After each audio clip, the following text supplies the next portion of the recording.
Saji, Arkham. so you've had sex before, right? What's that? So basically what happens is when two people love each other very much. Oh. What do you know about Paul and Morgan?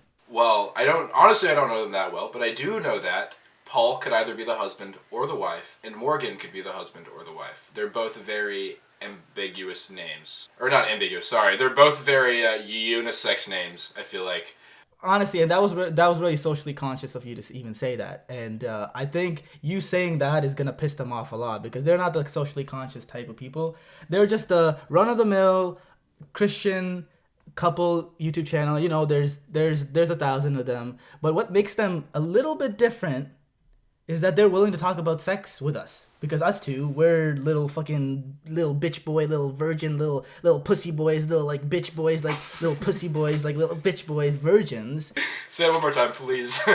So we're little soy boys that never fucking touched a woman. We need a strong Christian male and female, and that's how they describe themselves, to tell us about sex. Because we don't know what that is. I don't know where it goes. Even the thought of it. I don't even know when you say the word sex, I don't even know what to think. Yeah, like my brain is actually just empty. Like I don't think of one thing. Yeah. I'm just like, sex?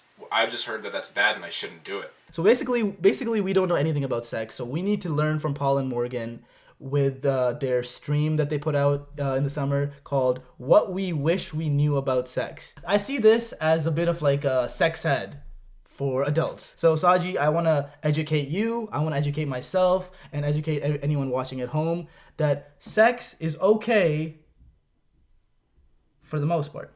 Sex is okay as long as it's with the opposite sex. That's when it's okay. Yeah. Sex is okay, just don't be gay. That's the slogan. Sex is okay, just don't be gay. Holy shit. So I think we should start. What's up, guys? How you doing? I'm Paul. I'm Morgan. Dude, we didn't start this video with kissing. We have to do that. Oh shit. Yo, that's an extra special kiss, Morgan, because we got some extra special, a little bit spicy. What does that mean?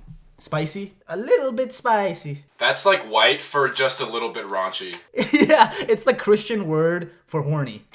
Yeah. God, we got so spicy last night in Kiss, bro. It's crazy. Babe, come home. I'm so fucking spicy right now.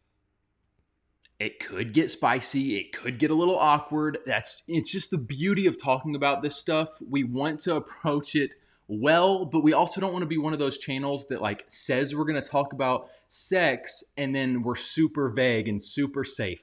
Mm-hmm. No, I actually do appreciate that because I think a lot of like these Christian channels that try to tackle the topic of sex, they're like just, they beat around the bush.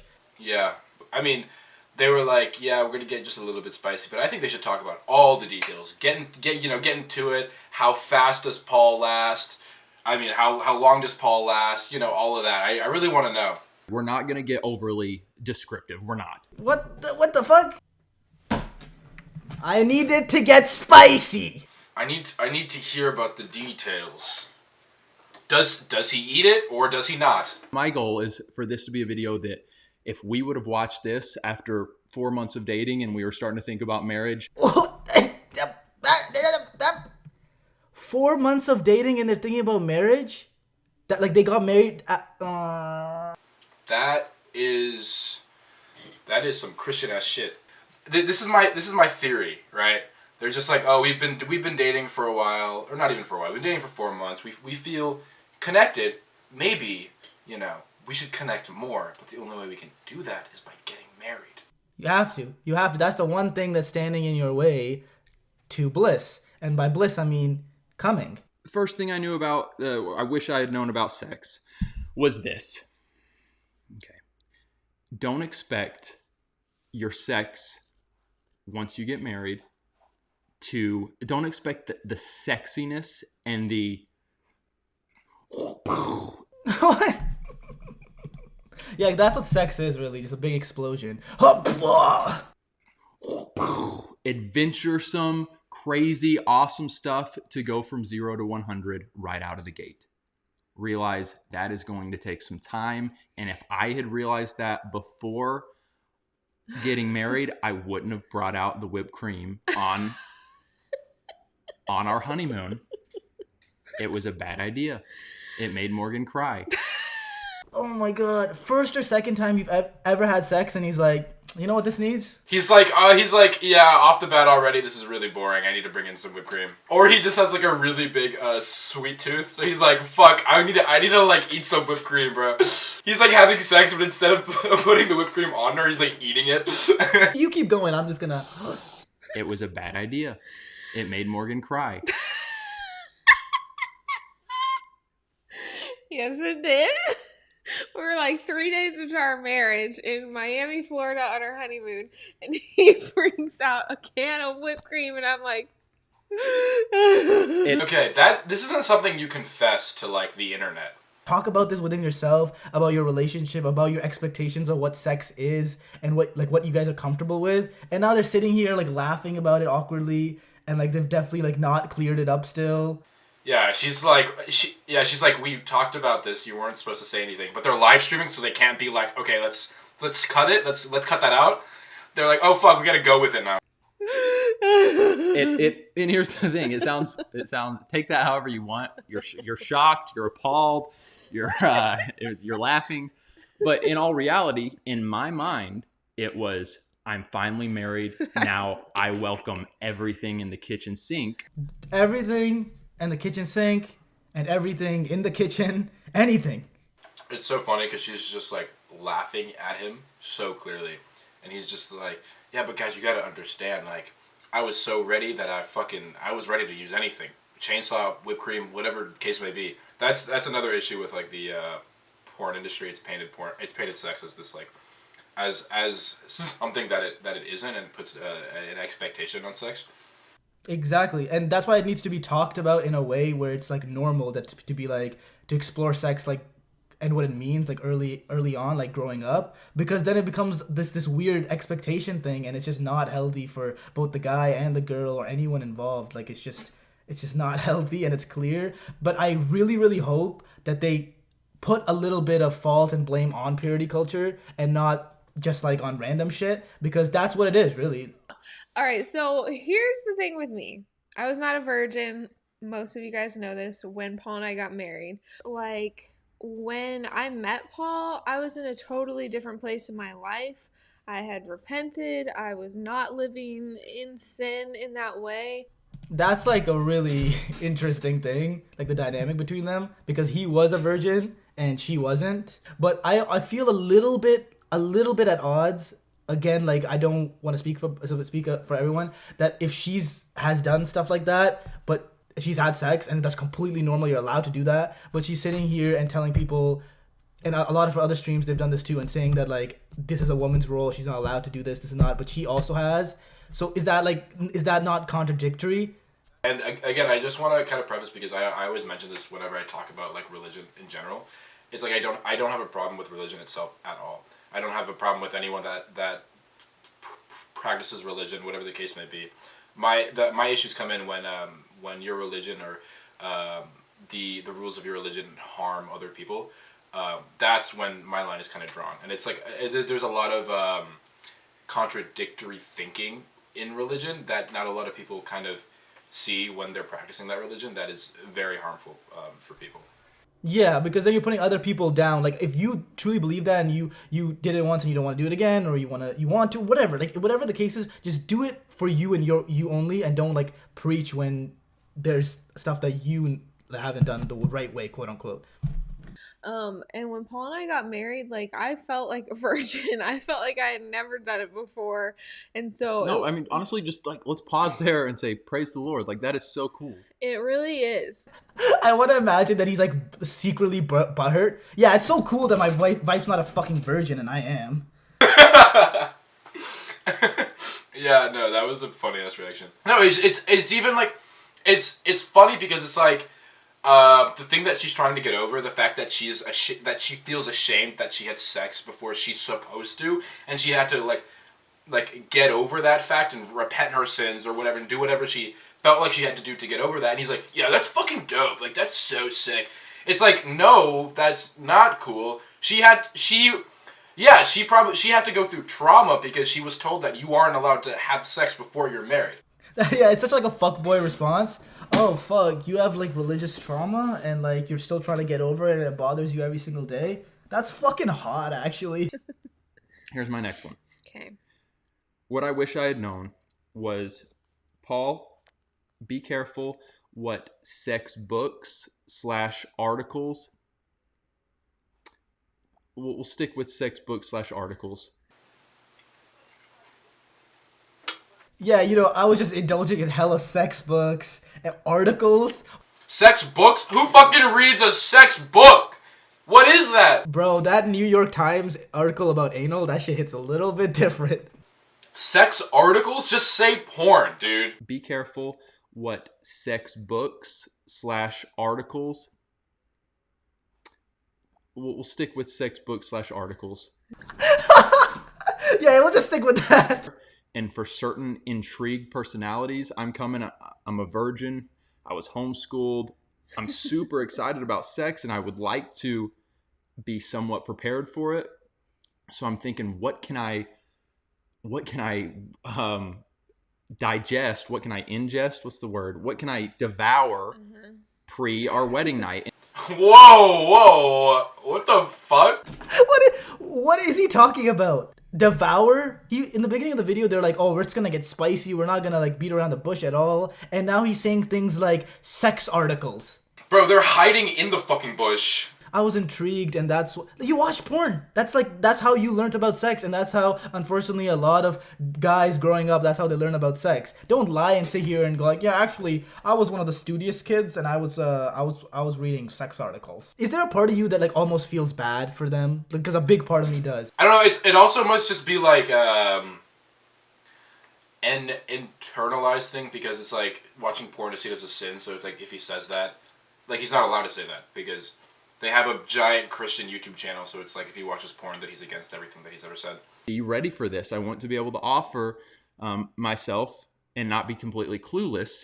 So I was taking in this stuff, and that actually kind of goes along with my first one. It caused me to have these expectations because maybe I was just grabbing and reading an article about sex from the exotic books, whatever this, Cosmopolitan at the store. Oh my god, shut up! You weren't reading any articles! It was like, I think Paul showed me one book that he was reading or like at least skimming through, and I was like, oh boy, he is really hyping this up. Hope he doesn't expect me to try that move with him in our first week. He did.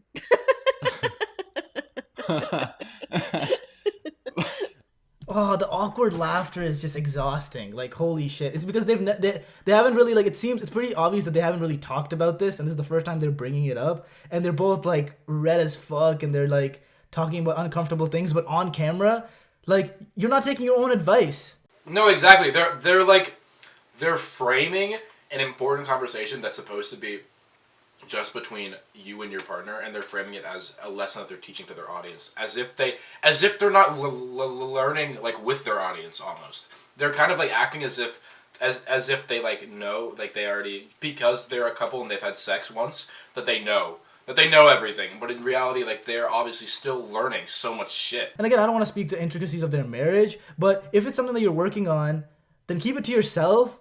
And then present it in a way where you guys have like overcome it and realize that like, hey, this is stuff that we should have learned. But it's so obvious that like you guys are still in the midst of learning, and that's fine. Just keep it to yourself and learn each other. All right, my next thing that I wish I had known before getting married was that sex and pleasing your partner takes work.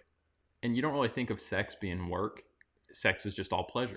No, it does take work. It takes focus to be able to please your partner and give your partner what feels good to them. Mm-hmm. And within that, it's also like this continued learning. So for me, I just kind of caution you guys about the types of books you read, but there's also a caution to not do any research and just expect that we've been married 3 years and I love my wife, and so she is happy. it is going to help our sex life be more fruitful, more fulfilling. Always be learning, always be learning, always be growing. And I plan to, in the near future, pick up another book that I think is a good, safe, wholesome book to continue to grow as a sexual partner to my wife. Yes. Yeah, the condescending pat on the back is like fucking hilarious to me because she it's so evident that like she has like little to no respect for him at this point. Which again, to be honest, I don't blame her. But just the pat on the back, like go read a book, go find my fucking G-spot. She's like, you fucking idiot. You'll never make me come. But sometimes you have sex and it's just okay. Is that fair to say? Yeah. Sometimes you have sex and it blesses both of you. Wait, is that what he blesses? Is that? Please don't tell me that's the word he uses for cum. She's like, no, Paul. It only blesses you. Yeah, I mean, if you're looking to sex to fulfill your marriage and like make all things good and great, you're looking at sex for the very wrong reasons. Like marriage, sex is just one part of marriage. It's a big part, but it's just one part, and a lot of other things go around in your marriage. Yes, but along with that, with sometimes it just being okay, sometimes it's awesome. Like sometimes it is just awesome. And those are the times when afterwards you're just like, Lord, thank you so much. Lord? Don't thank Lord. Thank Morgan. Damn. God, I just want to thank you so much, man. I just busted a fat load.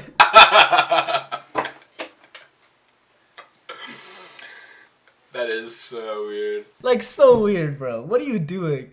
Thank you for blessing me on this fucking Thursday night. I needed that one. Oh my god. No, I can't keep that in, bro.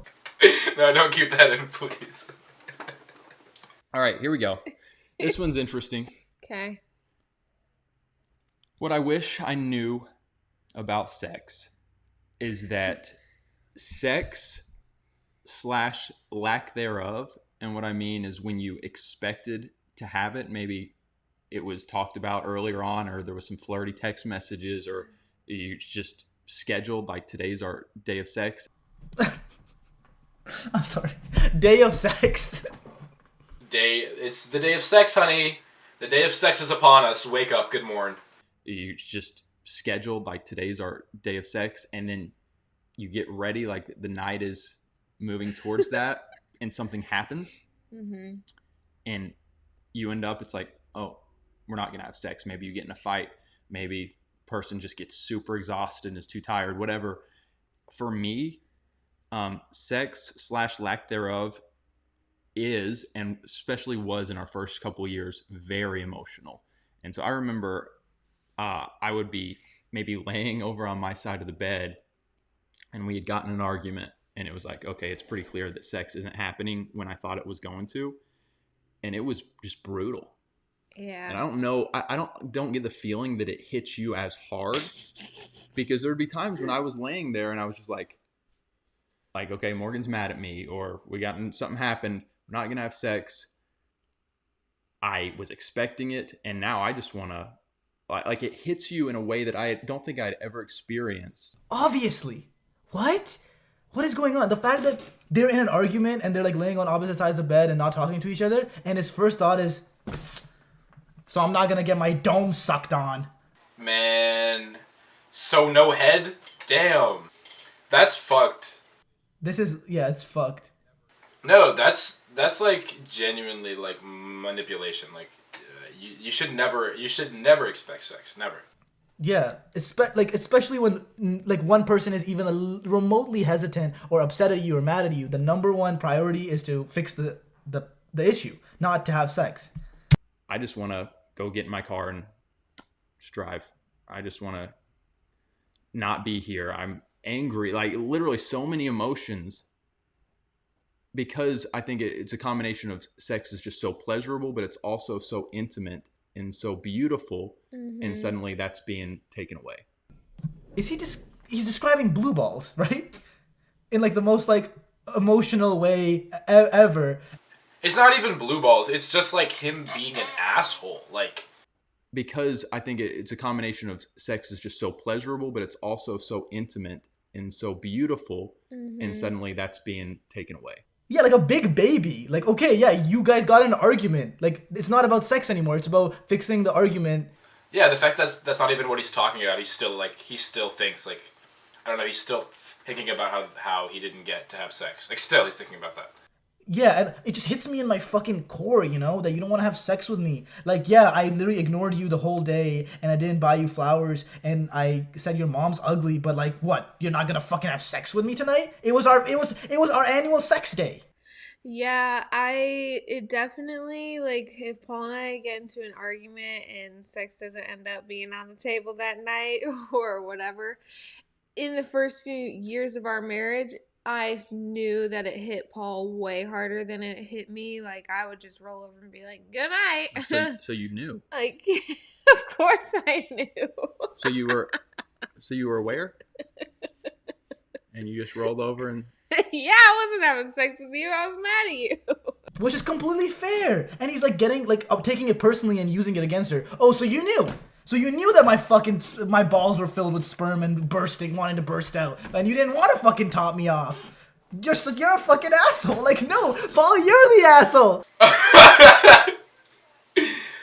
God, fuck. Paul sucks, dude. Yeah, he's not it, bro. Holy shit, like. Hearing you so brazenly say you just ignored my emotions, even though you were aware of them. Dude, why are you upset? Literally, you have no reason to be. There were times when I would be laying there just so hurt, realizing, okay, I get it, we're in a fight or whatever, it's valid, but man, it would mean a lot to me if you were to just kind of roll over and like touch my arm and say like, you know, I know that we're upset at each other. Oh, you know how absolutely hard that is when you've been a butthead to me. And I could have done the same thing sometimes, but there's just that thing of like, I don't want to budge on this. I don't want to budge.